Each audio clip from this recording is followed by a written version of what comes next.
So is the current situation in 2024, 25 the right time to invest in business retail? I would say absolutely. In the US market, I think it's really interesting.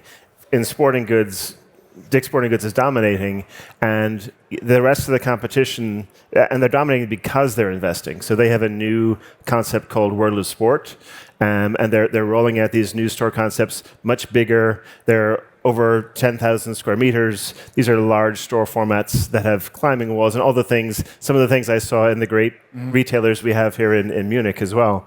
But these are experiences, and they're drawing in people, but more importantly, they're drawing in brands. So all the best brands in the world want to be in those formats, where they're merchandised and presented in a really special way to really drive sell-through of those brands.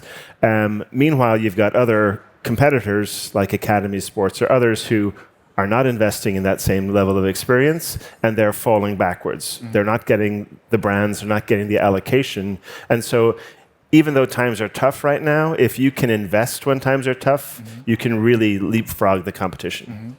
Roger, when we look at the industry, they're complaining about the flood of challenges. Yeah, we have new regulations, changing buying habits, changing sense of entitlement among customers, etc., etc. Everything has changed, except for trade.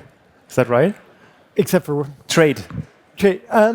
Yeah, I mean, what's happening right now in retail is everybody is trying to sort of outcompete everybody else.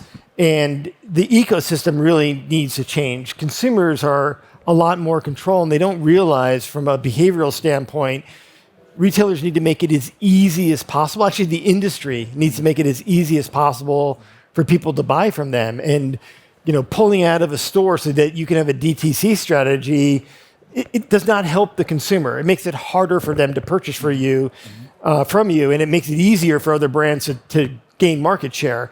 And so there really needs to be a rethink on the ecosystem within the marketplace that more aligns with consumer behavior. And I know that Owen has spoken a lot about that and how the retail industry needs to change.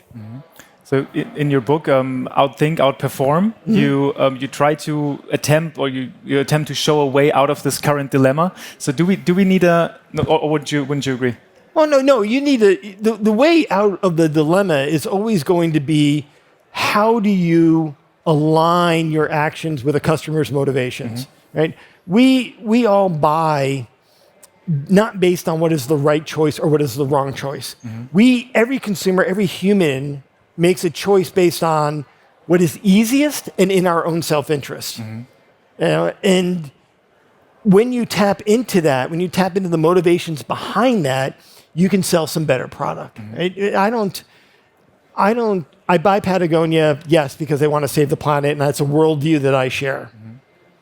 But I have my Duder backpack that I've climbed all over the world with because two of my friends who summited Everest have it, and I wanted to be part of that community.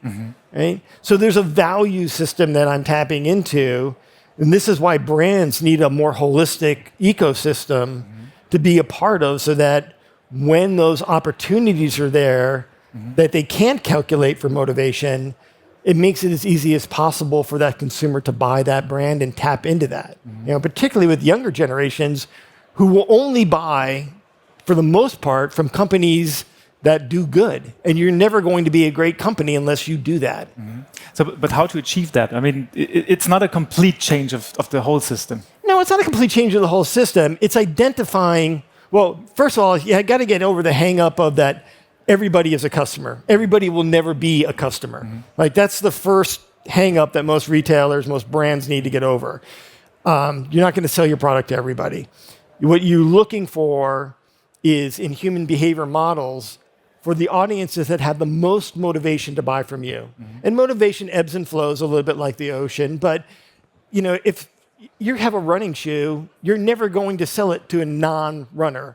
Probably not. No. Maybe somebody who wants super cushion to walk around a little bit, but or you're not going to really focus on that, right? If I'm not into running, I can't make you run. I can't. So you're going to look for people who have a propensity for that. You're going for those people with the highest motivations. You're going to give them all the ability in the world to try to make sure that it is as easy as possible for them to buy that running shoe.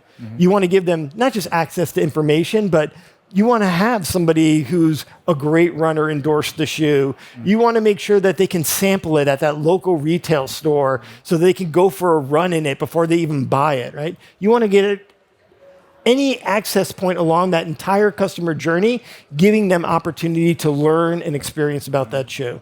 That makes it as easy as possible. Easy is not cheapest. Right? It never is. And then you want to prompt them along the way. Try this on social media. Come see our shoe and experience it in person. Find a local shop to hang out in with other runners. Come run with us and build a community around it, right? That entire ecosystem needs to be engaged for brands and retailers to succeed, and they have to work hand in hand.